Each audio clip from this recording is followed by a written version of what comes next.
It seems like every notebook manufacturer under the sun has been trying to capture the success of the MacBook Air, but Toshiba is trying to go one step further with their new Kirabook. And the Kira is actually a new premium line within the Toshiba brand.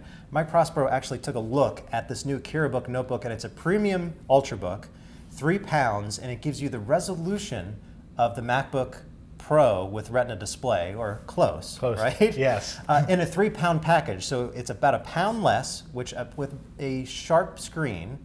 How good is it? It's pretty good. It's comes in at 2.97 pounds compared to the MacBook Pro's 3.57 pounds. Right. It's a little precise, but other than that, so it makes it very light and very portable, and as you can see, it has a very sharp screen.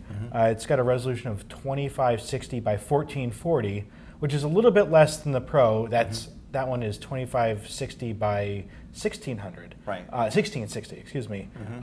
So you're not getting as high a resolution, but it is the highest we've seen on a laptop yet. That's right, and plus you're getting one feature that you don't get with the MacBook, and that's touch functionality, which is really important for Windows 8. Yes, as you can see, it's fairly responsive too, and goes in and out.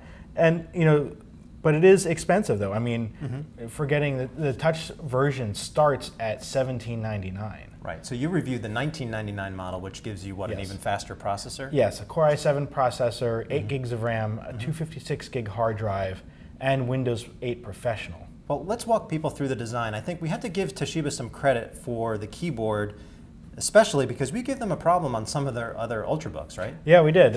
This one has a lot better travel, and the keys are a little bit wider as well, so it was a lot more comfortable to type. And what about the design itself? Because they're saying, Toshiba is saying that our material is much stronger than what MacBook has. Is that true? What are they using? Well, I haven't dropped it to test it, but they're using a magnesium alloy, whereas the MacBook Air uses aluminum.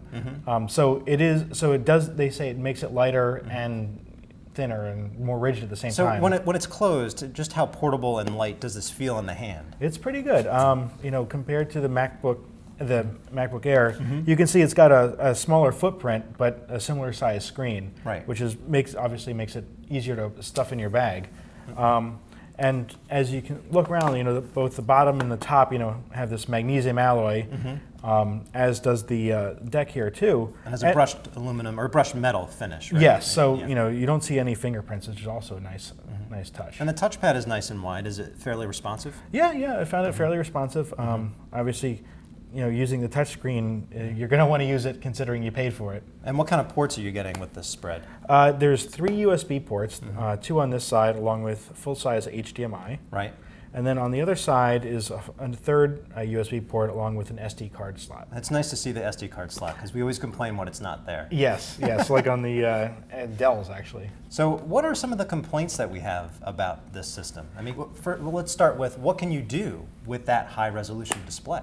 Well, pretty much the only thing you can do is watch high-res movies on this thing. Right. Unlike the Retina Max, which came out, and as soon as those came out, there were several apps already in the store ready to go that took advantage of the high-res display. There's nothing like that in the Windows Store. Right. So can we take a look at what some of the videos look like? Definitely. So let's take a look. We'll go in here. So this is a 4K video on YouTube, and we have the same one queued up on the Mac. And as you can see, they both have a very high level of detail. This is a lot higher than you're going to see on a traditional notebook. Right.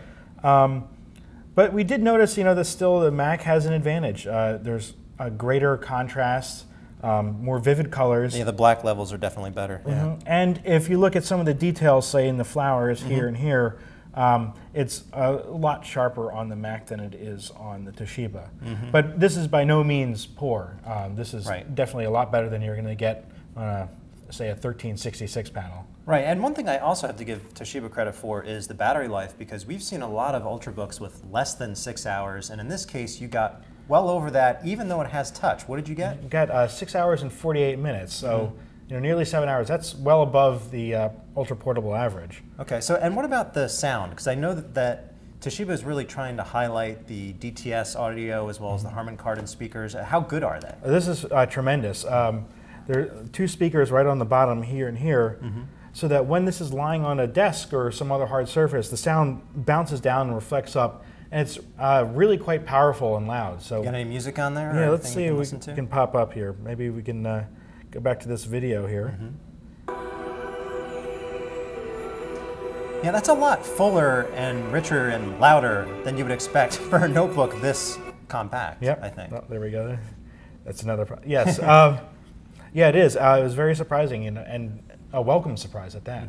So if you have to sum up the strengths and weaknesses of this Kirabook, it is certainly sexy. We love the high-res display, but what are the pros and cons if people are shopping for something like this? Well, ultimately, this is a great piece of hardware, but we're just waiting for the software to catch up to it. Right. So we need Microsoft to start filling its Windows Store more than just like 1366. Exactly. Or just filling it in general, really. That's so true. Okay, well, so this is our first look at the Toshiba Kirabook, and your rating, what are you giving it? I'm giving it 3.5 stars out of 5. Well, as we said, the